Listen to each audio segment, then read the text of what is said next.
Seigneur, exalter, magnifier ton nom. Nous voulons, Seigneur, te demander que tu prennes possession de nos cœurs,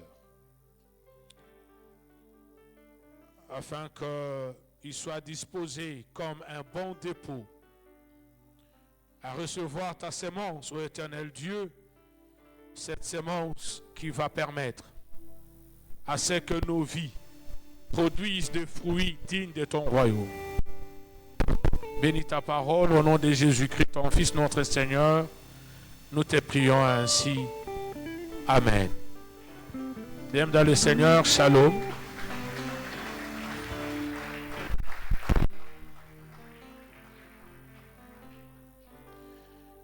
Nous allons lire 4 portions des Écritures. Je donne les 4 références et après vous avez procédé à la lecture. La première portion, c'est dans Matthieu chapitre 6, du 19 au 21e verset. Matthieu 6, 19 à 21, c'est pour ceux qui écrivent. Matthieu 6, 19 à 21. La deuxième portion, c'est dans 1 Chronique,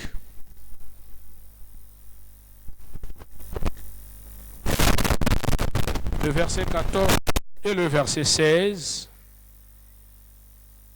1 Chronique 29, le 14e et le 16e verset.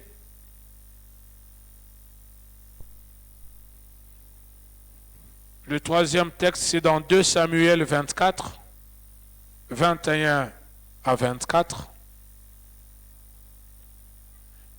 1 Samuel 24, 21 à 24. Et la dernière référence, c'est dans Marc chapitre 12, du 41e au 44e verset.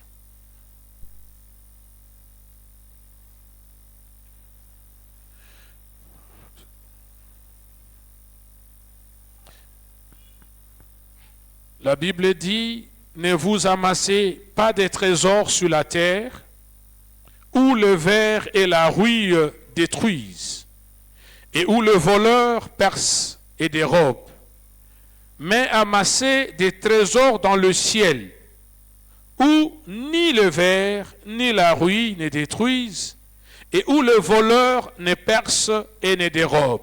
Car là où est ton trésor, là aussi sera ton cœur. Le deuxième texte dit, car qui suis-je et qui est mon peuple, pour que nous puissions te faire volontairement ces offrandes. Tout vient de toi, et nous recevons de ta main ce que nous t'offrons. Éternel notre Dieu, c'est de ta main que viennent toutes ces richesses que nous avons préparées pour te bâtir une maison. À toi, à ton saint nom, et c'est à toi que tout t'appartient. Le troisième texte dit, Aravna dit, pourquoi mon Seigneur le roi vient-il vers son serviteur? Et David répondit, pour t'acheter l'air et pour y bâtir un autel à l'Éternel, afin que la plaie se retire du peuple. Aravna dit à David, que mon Seigneur le roi prenne l'air et qu'il offre ce qui lui semblera bon. Vois, le bétail sera pour l'holocauste et les herses avec l'attelage serviront de bois. Ô roi, Aravna donne tout au roi. Mais le roi dit à Aravna, non, je te l'achèterai en bonne et due forme et pour un prix. Je n'offrirai pas à l'Éternel, mon Dieu, des holocaustes gratuits, des holocaustes qui ne me coûtent rien. David acheta l'air et les gros bétail pour 50 cycles d'argent. Et le dernier texte nous dit, Jésus s'étant assis vis-à-vis du trône, regardez comment la foule y mettait de l'argent. Plusieurs riches mettaient beaucoup. Il vint aussi une pauvre veuve, elle y mit 2 petites pièces, faisant 1/4 de sou. Alors Jésus, ayant appelé ses disciples, leur dit, « Je vous le dis en vérité, cette pauvre veuve a donné plus qu'aucun de ceux qui ont mis dans le tronc, car tous ont mis de leur superflu, mais elle a mis de son nécessaire tout ce qu'elle possédait, tout ce qu'elle avait pour vivre. » Parole du Seigneur. Amen. Nous pouvons nous asseoir, bien-aimés dans le Seigneur. Shalom. Le thème de ce 3e trimestre nous exhorte à rechercher premièrement le royaume et la justice de Dieu. Alléluia. C'est ça le thème de notre 3e trimestre. Et la Bible dit, Christ dit que le reste nous sera donné par-dessus tout. Ce thème vient des soucis de la vie, de comment les hommes et les femmes se plaignent, de comment ils se battent pour vivre. Et Christ, ayant compris ces soucis, a préféré préciser les choses en disant, en ces temps-là, mais aussi à nous aujourd'hui, que le plus important dans la vie d'un homme, dans la vie d'une femme, le plus important, ce n'est ni le manger, ni le vêtement. Le plus important, c'est se rassurer qu'on fait partie du royaume de Dieu et qu'on est en train de vivre la justice telle que voulue par le Seigneur. Alléluia. Une fois qu'on est convaincu qu'on a cherché le royaume, qu'on a cherché la justice et qu'on les a eus, une fois qu'on est sûr, bien-aimé dans le Seigneur, que la vie que nous menons sur cette terre n'est pas la vie que la terre nous demande, mais la vie telle que voulue par le royaume et la justice de Dieu, alors nous pouvons vaquer au reste, parce que comme Christ l'a si très bien dit plutôt, Dieu qui permet que toi et moi nous continuions à vivre, sait de quoi on a besoin, mais déjà il nous a devancé, parce que la vie qu'il te donne, la vie qu'il me donne, vaut plus que tout. Alléluia. Le corps que tu as est plus que le vêtement. Le souffle de vie en toi est plus que le manger. Alors, si tu es encore vivant, retiens que Dieu t'aime. Alléluia. Et c'est plus important que tout. Bienvenue dans le Seigneur.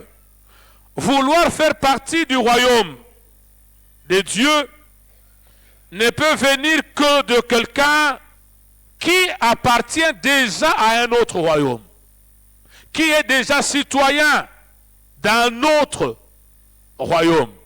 Mais pour des raisons qui lui sont propres, en faisant la comparaison entre les deux royaumes, c'est-à-dire quoi? Son ancien royaume et le royaume de Dieu, il se rend compte que mieux vaut pour lui faire partie ou changer de royaume afin de devenir citoyen du royaume de Dieu. Alléluia.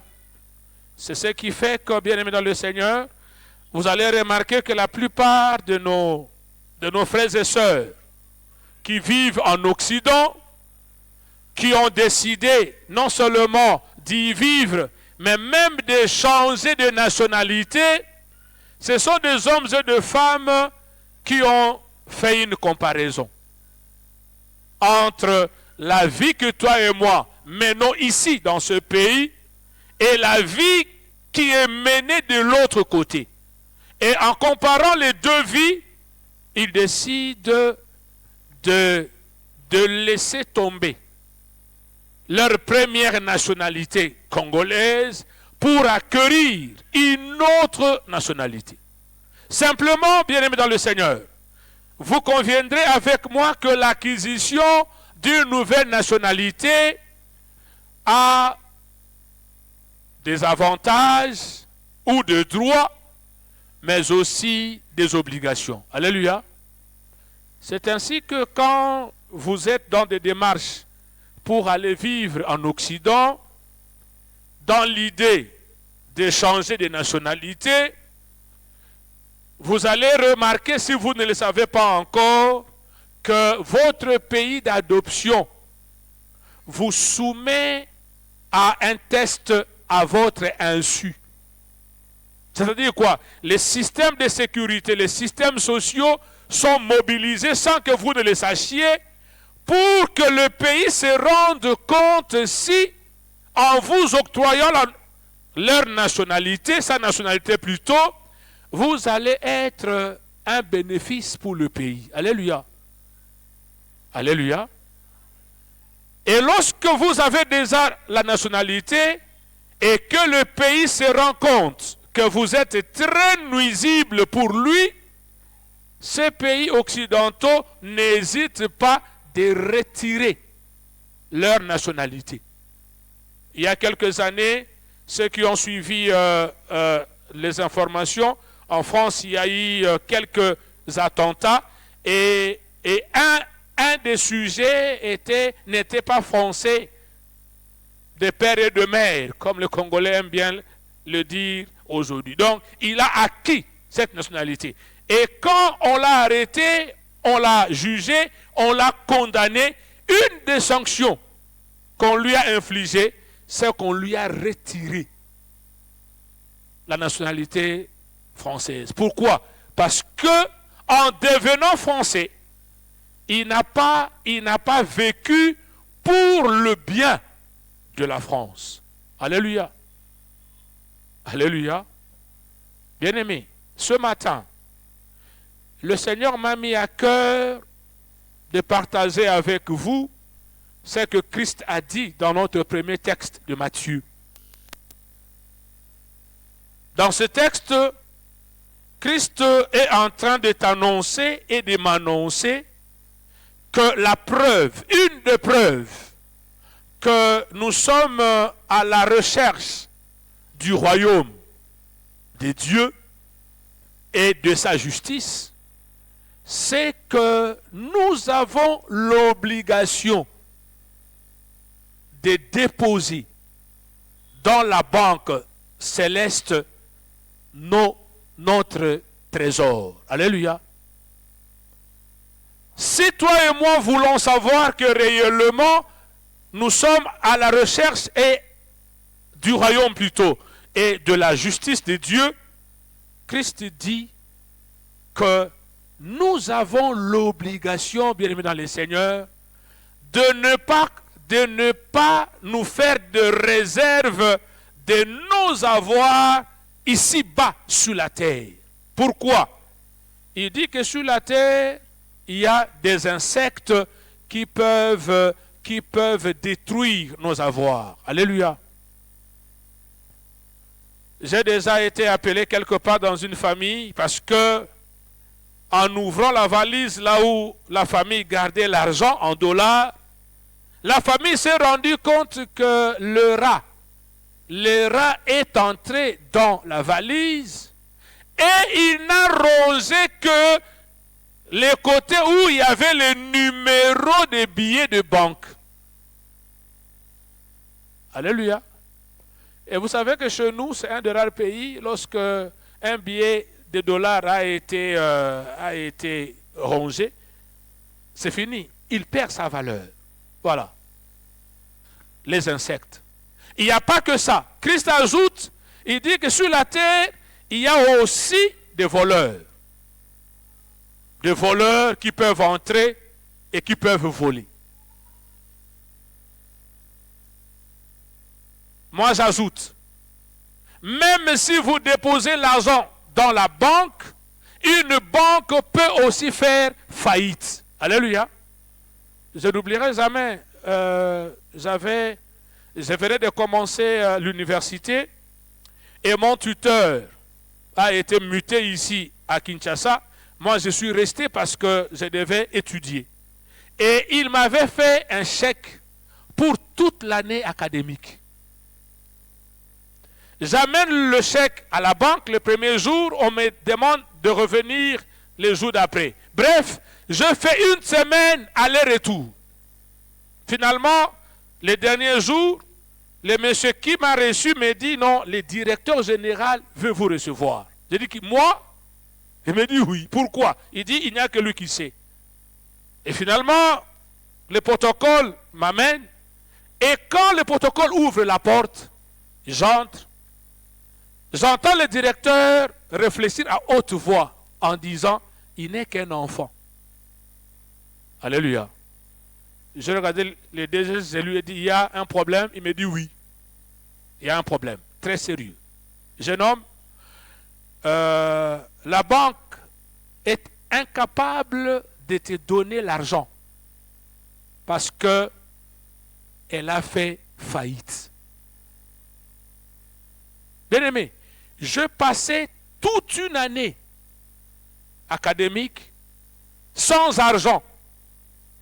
Le propriétaire du compte qui était mon tuteur, lui aussi il a galéré pendant toute une année parce que toute la réserve de sa vie qu'il avait déposée en banque, la banque a fait quoi?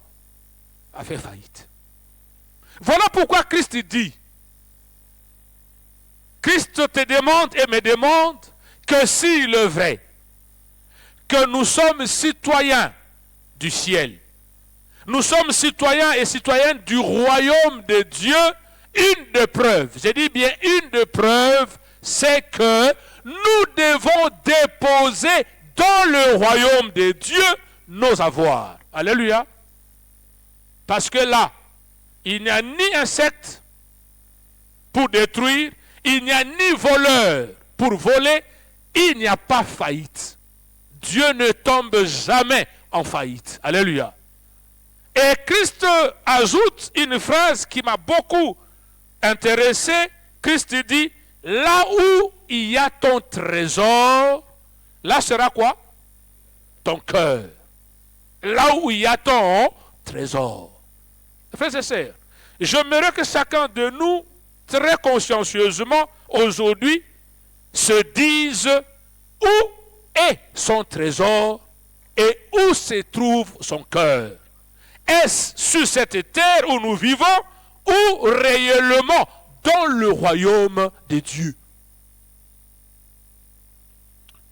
Il y a quelqu'un qui a reçu pour la première fois de sa vie $1000, okay, depuis qu'il est né. Il n'avait jamais reçu $1000. Alors, les jours où il reçoit cet argent, il était du côté de la gare centrale.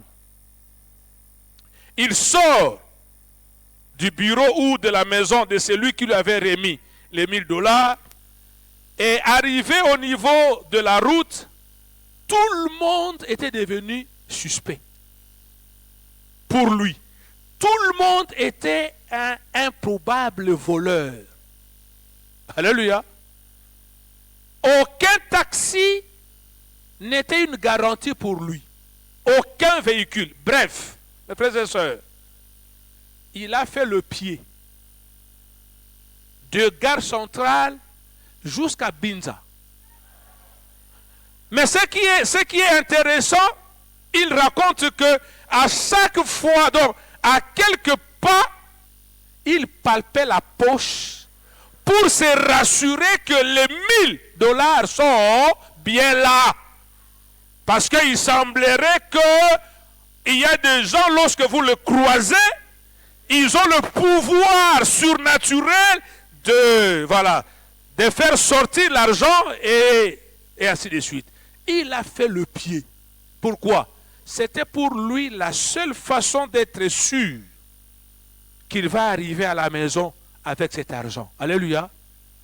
Il dort, il se réveille et il vérifie si l'argent est là. Christ dit, là où il y a ton trésor, il y a quoi? Il y a ton cœur. Et un des signes, je le répète encore, un des signes qui atteste que réellement notre cœur notre mission première, c'est le royaume de Dieu, c'est d'y déposer notre trésor, d'y déposer nos avoirs, tout en sachant que là, il n'y aura ni insectes, ni voleurs, ni faillite, comme je le dis. C'est ce qui m'a poussé, bien-aimé dans le Seigneur, à prendre 2 exemples dans la Bible. S'il est vrai, ce que Christ a dit, s'il est vrai, le premier exemple, c'est David. David est appelé à construire un lieu de culte pour Dieu, mais il se pose un problème. Dieu n'est pas très d'accord avec lui. Non par rapport au projet, mais par rapport au fait qu'il a quand même des mains pleines de sang, il a trop tué, et Dieu n'aimerait pas que ça soit lui. Lorsque David apprend la nouvelle, il décide de constituer tous les matériels de construction parce que son fils Salomon était encore trop jeune. Non seulement lui-même a donné ce qu'il devait, il a aussi entraîné les autres à le faire. Et le texte de 1 Chronique que nous avons lu, ça c'est David qui dit merci à Dieu. Alléluia. Alléluia. David dit merci à Dieu. Pourquoi? Parce que David a compris que tout ce que lui, ainsi que les autres, ont offert à Dieu pour construire le temple, appartenait normalement à qui? À Dieu. Alléluia. Alléluia. Les trésors qu'il avait, l'argent qu'il avait, les biens qui étaient causés comme étant ses biens, mais lui, David, parce qu'il connaissait le secret de chercher premièrement le royaume et la justice de Dieu, s'est considéré comme un simple gérant. Alléluia. Un simple qui? Gérant. Et lorsque le propriétaire des biens en avait besoin, il n'a pas hésité un seul instant à les lui donner. Voilà pourquoi il pense que c'est une grâce. Bien-aimé, David n'était pas comme nous aujourd'hui. Vous allez m'excuser. Je le dis, je le répète assez souvent. Aujourd'hui, il y a des gens qui viennent à l'église qui estiment que l'argent leur appartient. Et lorsqu'ils donnent, c'est pour que le pasteur devienne riche. Donc, ils viennent avec la mentalité telle que nous y allons pour enrichir le pasteur, qui normalement doit être pauvre. Non, David savait que tout ce qu'il avait appartenait à qui? À Dieu. Et lorsque le propriétaire, voilà pourquoi quand Christ envoie 2 de ses disciples pour aller chercher la bête sur laquelle il devait monter pour son entrée triomphale à Jérusalem, il dit aux 2 disciples, lorsqu'on vous posera la question, où amenez-vous la bête? La réponse, le maître en a quoi? Besoin. Est-ce que Christ, c'était lui le propriétaire physique de la bête? C'est non. Cette bête-là avait des propriétaires. Et lorsque les propriétaires ont vu qu'on était en train de prendre la bête, ils ont posé la question. Et la réponse a été simple. Le maître en a quoi? Besoin. Mon frère, ma soeur, est-ce que les avoirs que tu as, les trésors que tu as, l'argent que tu as, tu les considères un bien personnel ou un bien appartenant à Dieu, mais mis à ta disposition juste pour que tu puisses gérer? Ça, c'est la première des choses. Nous serons prêts à déposer nos trésors dans le royaume des cieux à investir, voilà, dans le royaume des cieux, lorsque nous comprendrons que nous ne sommes que de simples gestionnaires et que le propriétaire, c'est Dieu. Alléluia. Voilà pourquoi offrir à Dieu est une grâce. Lorsqu'il t'arrive d'offrir à Dieu selon le cœur de Dieu, comme Paul le dit, que chacun donne comme il l'a résolu dans son cœur, sans contrainte ni tristesse, sans toi comment? Heureux. C'est une grâce. Il y a des gens qui donnent pour l'œuvre de Dieu, mais qui murmurent trop. Deuxième exemple de David, c'est que il a besoin d'offrir des holocaustes à Dieu, sur ordre de Dieu lui-même, par un des prophètes. Il va dans une région où il y avait un certain Aravna. Lorsqu'il le voit, il court, il lui pose la question, qu'est-ce que mon roi est venu faire chez moi? Et David lui explique que j'ai besoin d'acheter une aire, j'ai besoin d'acheter des bêtes pour offrir des holocaustes à Dieu.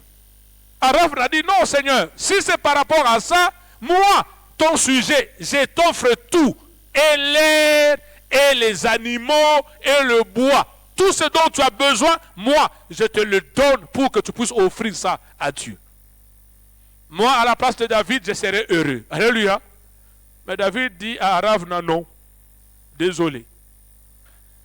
Parce que l'acte que je vais poser concerne Dieu, moi, David, j'ai résolu de ne pas offrir à Dieu quelque chose qui ne me coûte rien.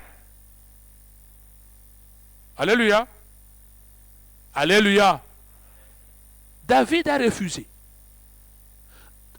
de donner à Dieu un don. Voilà. Lui veut honorer Dieu, mais on lui fait un don. David dit non. Je ne prends pas un don pour donner à qui? À Dieu. Je préfère dépenser de mon argent pour honorer le Seigneur. Alléluia. Bien-aimés, aujourd'hui, beaucoup de communautés protestantes, beaucoup, sont l'œuvre des missionnaires. C'est-à-dire que l'Europe et l'Amérique du Nord ont cotisé de l'argent, ont envoyé des gens ici, qui ont acheté des parcelles, qui ont construit des temples, des écoles, des hôpitaux, des dispensaires, des œuvres sociales que nous connaissons. Et nous qui sommes venus après, nous nous sentons heureux dans ce que les autres ont eu à investir. Alléluia. Bien-aimés, la loi est simple. Lorsque le Seigneur est glorifié, lorsque le royaume de Dieu, lorsque la justice de Dieu va de l'avant, à cause de cet investissement, la Bible nous informe qu'il y a une bénédiction que Dieu libère. Alléluia. Mais maintenant, le problème c'est lequel? Où va cette bénédiction? Est-ce qu'elle vient sur nous, Congolais, ou elle va aller chercher ceux et celles qui sont issus de ceux et celles qui ont eu à investir pour que nous ayons temple, nous ayons école, nous ayons hôpitaux ici au Congo? La réponse est simple.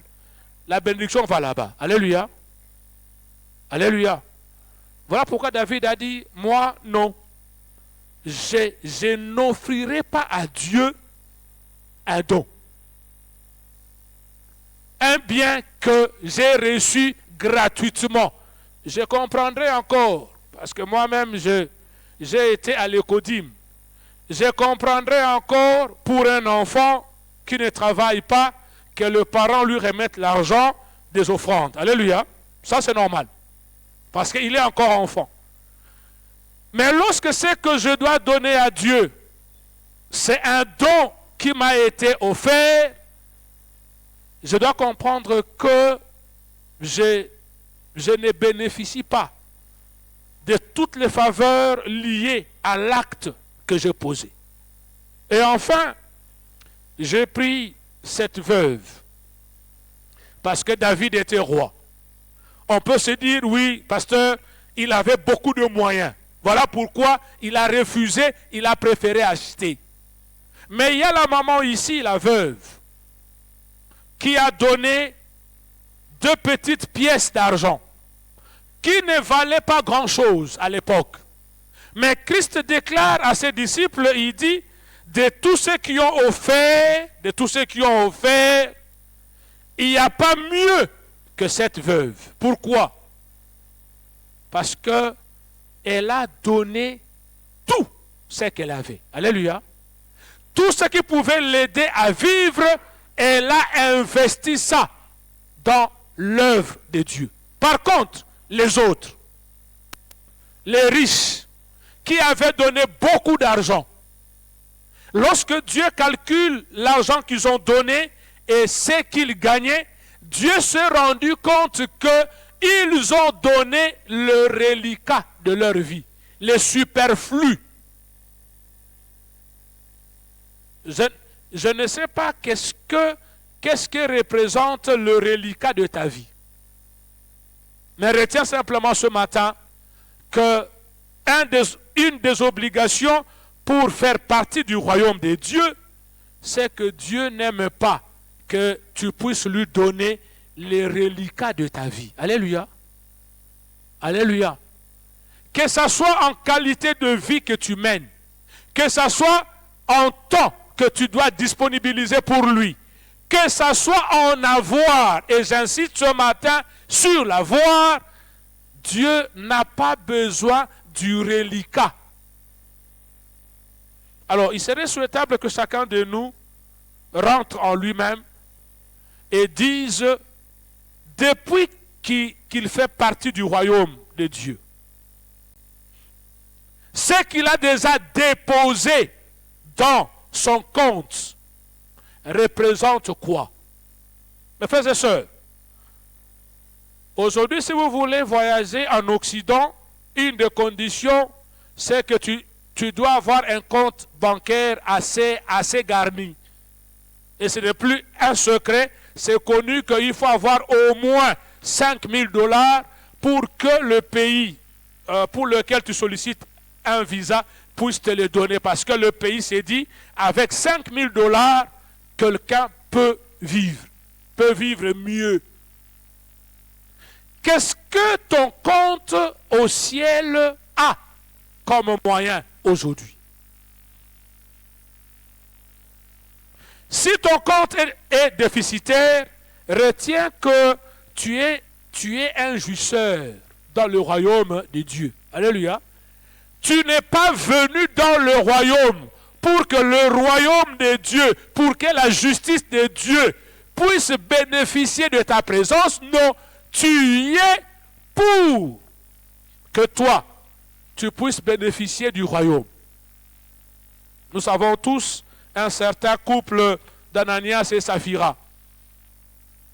Ils étaient dans une église comme la PCM où la loi voulait assez que tout le monde devait vendre tout ce qu'il avait, tout le bien qu'il avait et amener l'argent de la vente à l'église pour que cet argent serve à prendre tout le monde en charge.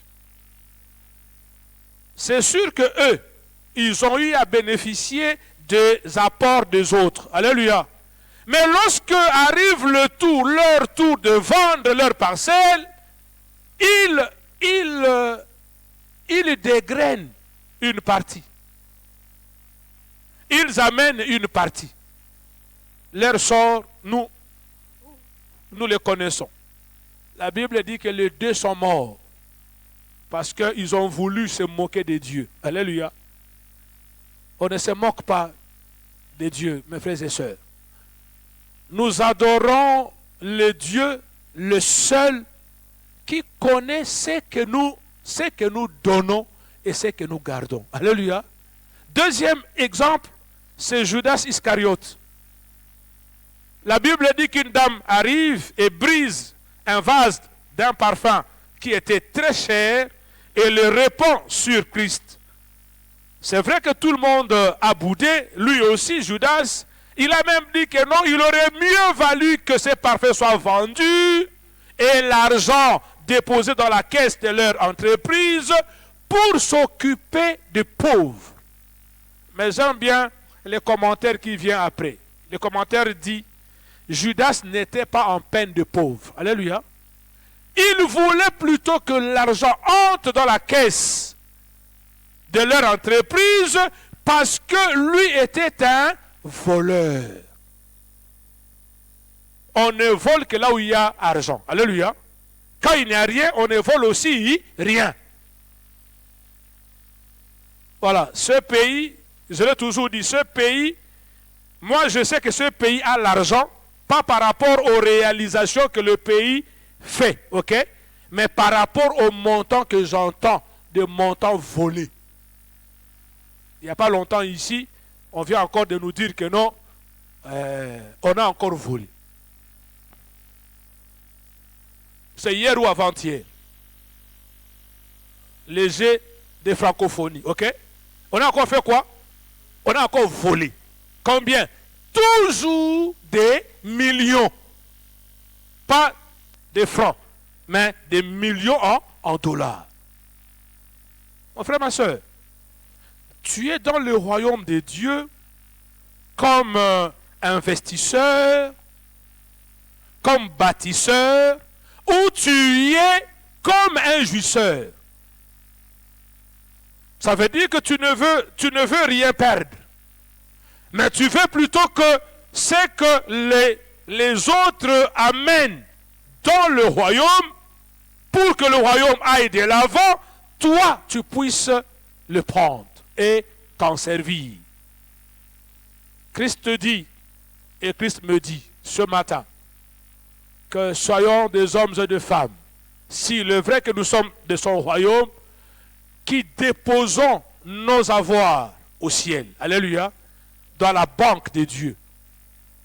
Parce que c'est aussi une preuve que réellement nous croyons en l'existence de ce royaume. Quand j'étais encore enfant, j'ai appris que la plupart des politiciens zaïrois de l'époque préféraient aller garder leur argent dans des banques en Suisse. Ok?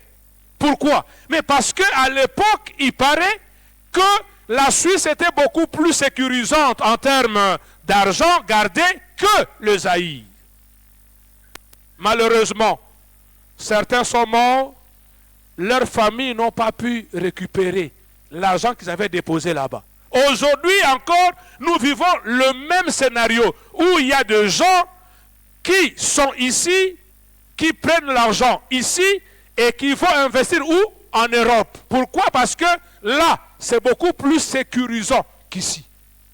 Mon frère, si le royaume de Dieu existe, alléluia, alléluia, s'il est vrai que ce royaume-là existe, s'il est vrai qu'un jour, tu iras dans ce royaume-là, Christ te dit, c'est maintenant que tu dois commencer à y transférer tes avoirs.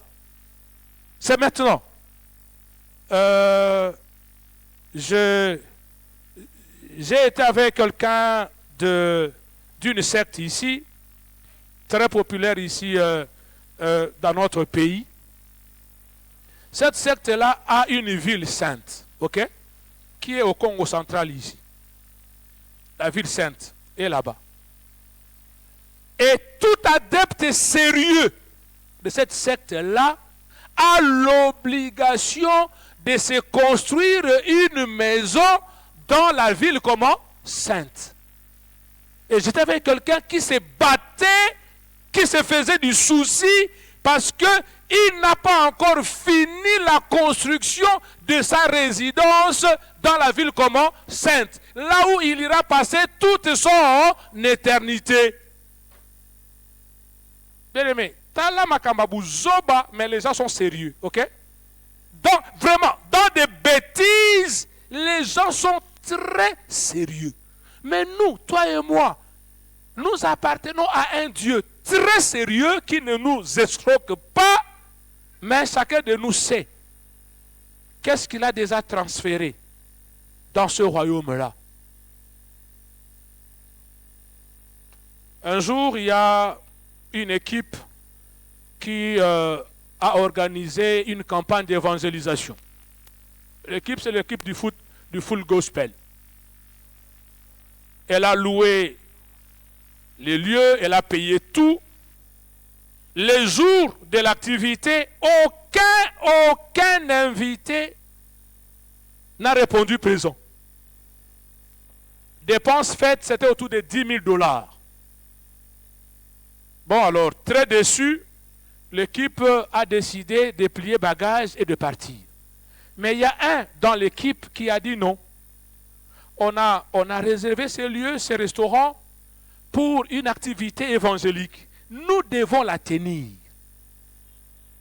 Bref, ils ont commencé le programme du Full Gospel. Ceux qui sont du Full Gospel savent. Témoignages, la bouffe et tout. Ils ont fait tout le programme, prédication. Et c'est quand le prédicateur lance l'appel que le propriétaire du lieu, alléluia, qui suivait le programme à partir de son bureau, sort de son bureau et vient là pour recevoir Christ comme Seigneur et Sauveur. Démos Zacharias, parce que c'est de lui qu'il s'agit, qui a écrit, a dit que c'est ce jour-là qu'il a compris que $10,000 ne valait rien par rapport au salut d'une seule âme. Alléluia. Ils ont dépensé $10,000 et une âme a été gagnée. Mon frère, ma soeur, est-ce que nous pouvons nous inscrire, toi et moi, dans cette logique que si il faut qu'une seule âme soit sauvée et que je perde tout mon argent, il n'y a pas match pour Dieu, les propriétaires même de cet argent et même de ma vie, entre une âme et tout l'argent que j'ai. Il ne serait donc pas bénéfique pour toi et moi que l'œuvre de Dieu souffre de manque de moyens pendant que ces moyens-là se trouvent dans nos poches, se trouvent dans nos comptes bancaires, ici, sur cette terre. Pendant que toi et moi, nous dépensions, lorsque nous étions encore dans le royaume du diable, beaucoup d'argent pour des futilités, lorsqu'il s'agit de Dieu, nous voulons commencer à être trop calculateurs.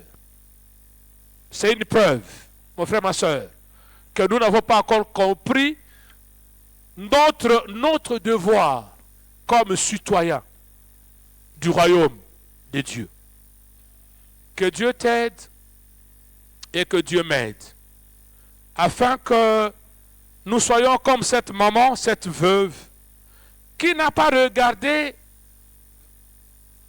qui ne s'est pas plutôt apitoyé sur son sort, qui n'a pas dit que bon, si je donne tout ce que j'ai, comment je vais vivre demain? Non, lui au moins, elle au moins, savait que Dieu prend soin de ce qui lui appartient. Alléluia. Et elle s'est jetée, elle s'est livrée entre les mains de Dieu.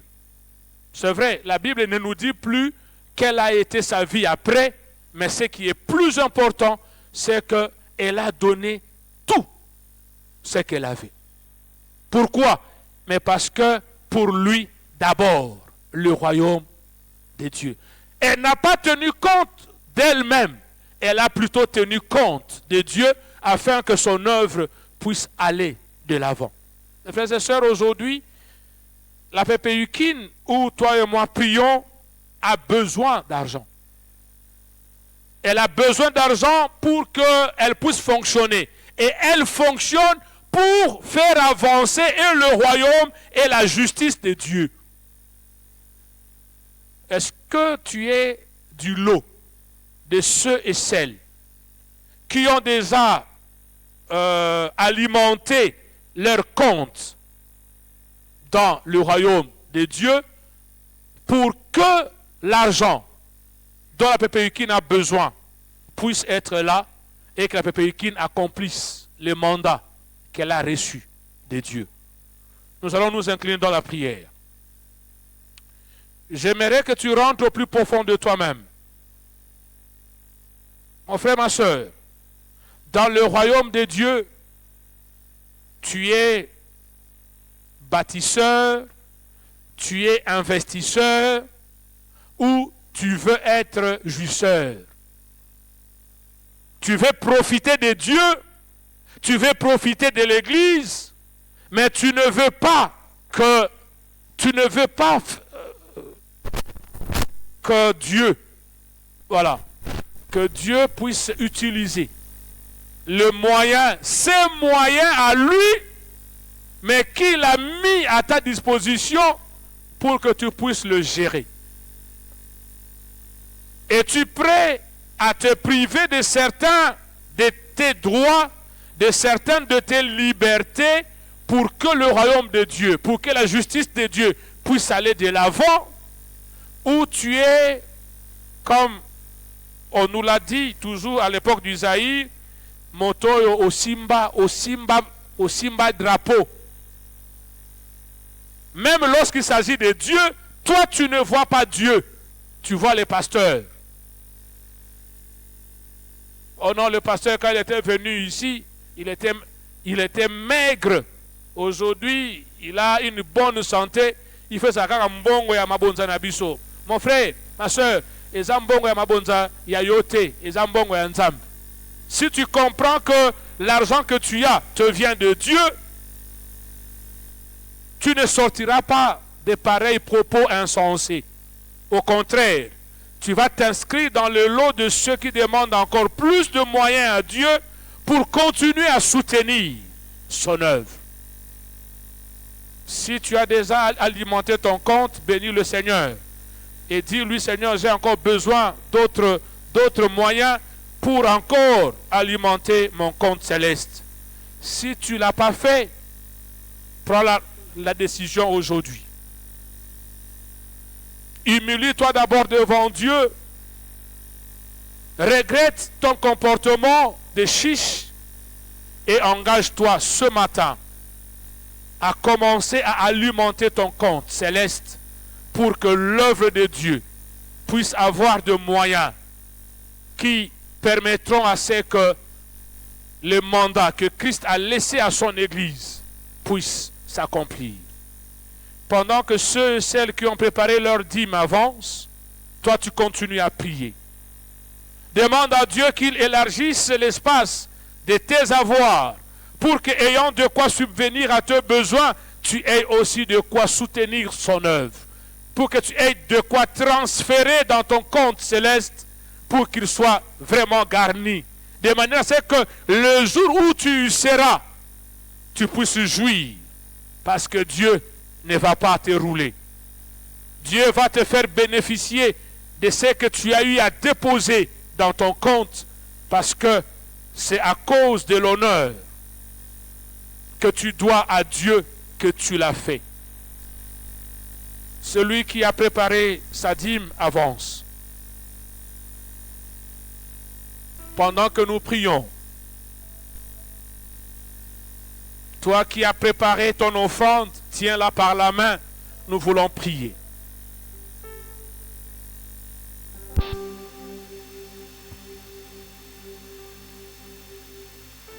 Le Seigneur a besoin de ton trésor. Non pas pour le bouffer, mais pour le garder pour toi. Le Seigneur a besoin de ton trésor pour qu'il ouvre pour toi les écluses des cieux et déverse sur toi ses abondantes bénédictions. C'est un secret que Christ nous a livré pour que notre cœur ne puisse pas être dans ce monde, mais que notre cœur soit là où il y a notre trésor. Seigneur, je bénis ton nom, parce que tu as voulu nous rappeler ce matin que nous ne sommes que gestionnaires, des biens qui t'appartiennent. Et tu nous demandes d'être prompt à te le rendre à chaque fois que tu en as besoin pour que ton royaume ainsi que ta justice puisse aller de l'avant sur cette terre. Apprends-nous, Seigneur, à ne pas te donner ce qui ne nous coûte rien. Apprends-nous plutôt à te donner tout ce que nous avons, une preuve que nous croyons en toi, une preuve que nous nous remettons entre tes mains, pour que toi qui sais dévancer, Seigneur, le temps, tu nous prennes en charge. Continue, Saint d'Israël, à bénir nos cœurs, ainsi que ta parole. Nous te présentons, Seigneur, ceux et celles qui ont été respectueux de l'engagement de te payer leurs dîmes